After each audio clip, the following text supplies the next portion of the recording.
Saya memiliki 3 buah kursi kosong. Satu, dua, tiga. 3 kursi, dan saya punya 7 orang. A, B, C, D, E, F, dan G. Ada 7 orang di sini.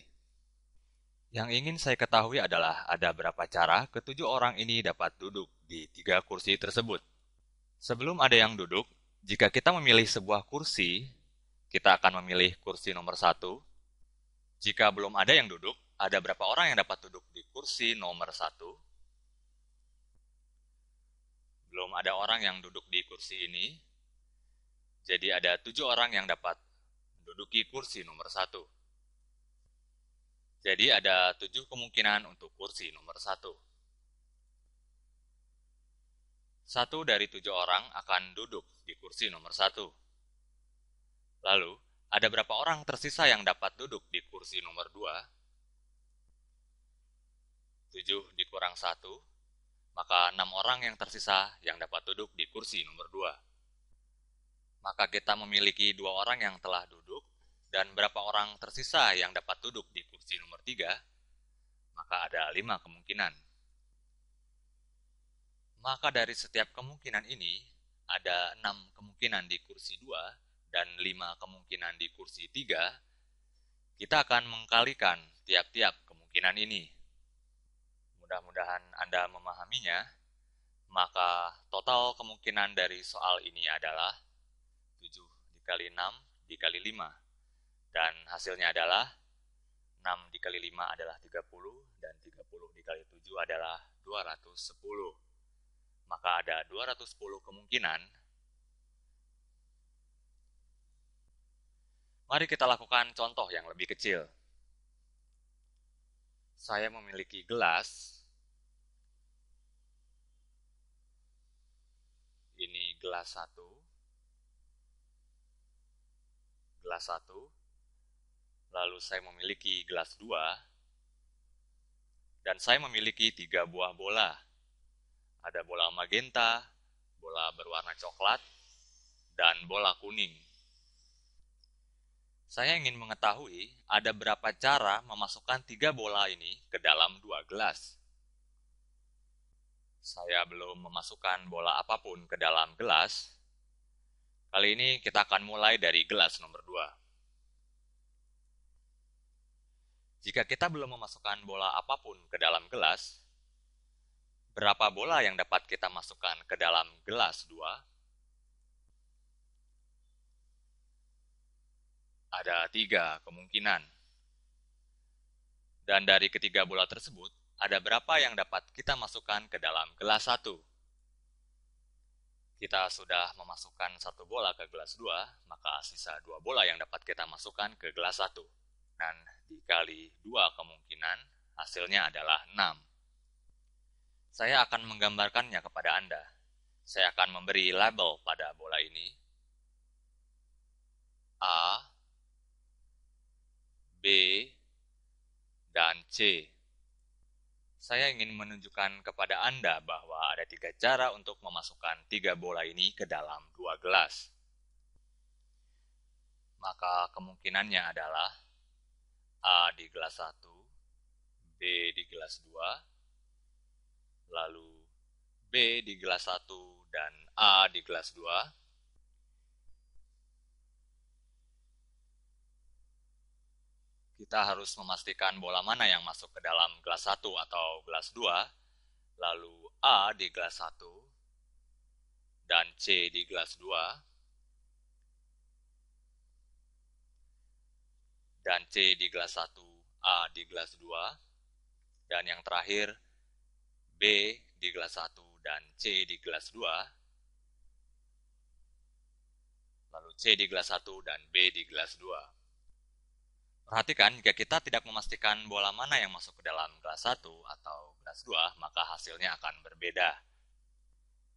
Jika kita memastikan bola mana yang masuk dalam gelas 1 dan gelas 2, atau pada soal sebelumnya, kita pastikan pada kursi 1, 2, atau 3, Cara ini kita namakan permutasi.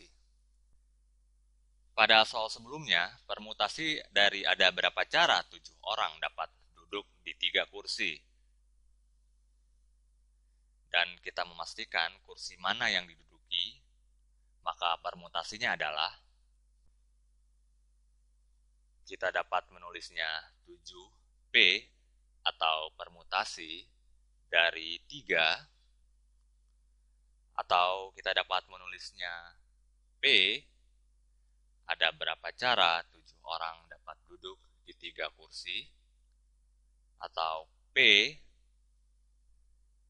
7 orang duduk pada 3 kursi. Pada soal ini jawabannya adalah 210. Bagaimana dengan soal yang kedua? Kita memiliki 3 bola yang kita masukkan ke dalam 2 gelas. Maka penulisannya adalah 3 bola permutasi dari 2 kursi sama dengan P, 3 bola dari 2 kursi sama dengan P 3,2 dan hasilnya adalah 6. Kita akan menuliskannya secara umum, maka kita akan mempunyai rumus ini. N permutasi K. Ada berapa cara kita dapat memasukkan N ke dalam K? Jika kita perhatikan, kita dapat melakukan sebuah analogi di mana K tempat ada 1, 2, 3 hingga K tempat. Dan pada tempat pertama ada N kemungkinan. Seperti pada contoh-contoh sebelumnya, ada N kemungkinan di sini. Lalu ada N-1 di tempat kedua, dan N-2 di tempat ketiga. Seperti itu seterusnya, hingga berapa kemungkinan pada tempat K? Jawabannya adalah berapapun dari jumlah N-1 di tempat ini. Maka kemungkinannya adalah N minus K minus 1. Mungkin terlihat sedikit rumit, namun jika kita melihat pada contoh sebelumnya, kita memiliki 7 orang yang akan duduk di 3 kursi. Kita mengalihkan 7, 6, dan 5. Artinya kita hanya mengalihkan 3 angka pertama dari 7 faktorial. 7 faktorial adalah 7 dikali 6, dikali 5, dikali 4, dikali 3, dikali 2, dikali 1. Tapi kita hanya mengambil 3 angka pertama dari 7 faktorial tersebut. Sama dengan contoh soal yang kedua, kita hanya mengambil 2 angka pertama dari faktorial 3. Jadi dari penjabaran ini, kita hanya mengambil jumlah K dari N faktorial. Jadi kita akan mengambil jumlah K dari N faktorial. Jadi kita akan menulisnya dengan rumus ini adalah N faktorial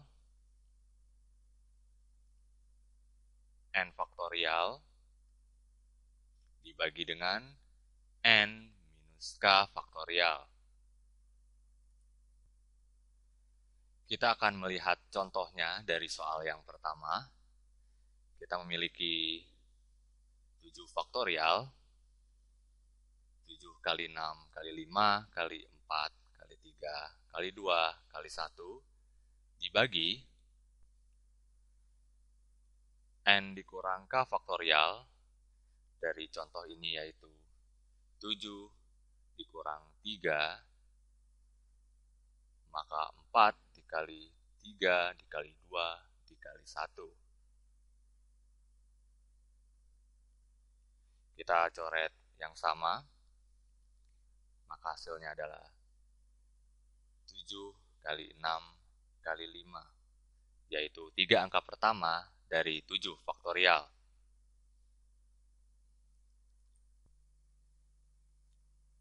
Saya melakukan metode lain dari rumus ini, karena ketika saya menggunakan rumus ini, kita menghitung faktorial dari n. Mari kita coba dengan soal yang kedua.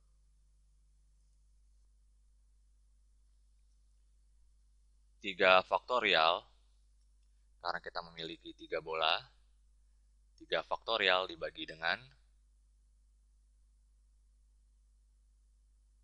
3 dikurang 2 faktorial,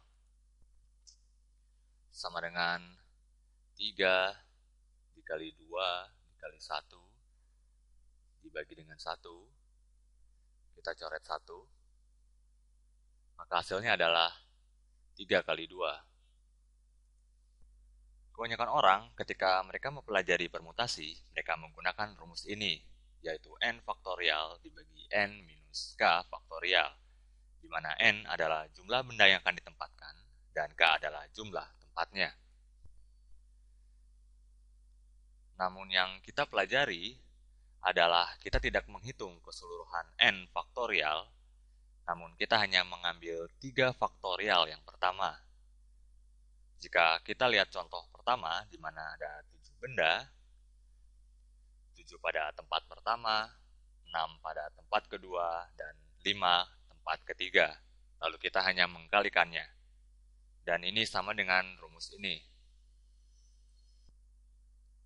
Kita akan berjumpa pada video berikutnya, yaitu kombinasi.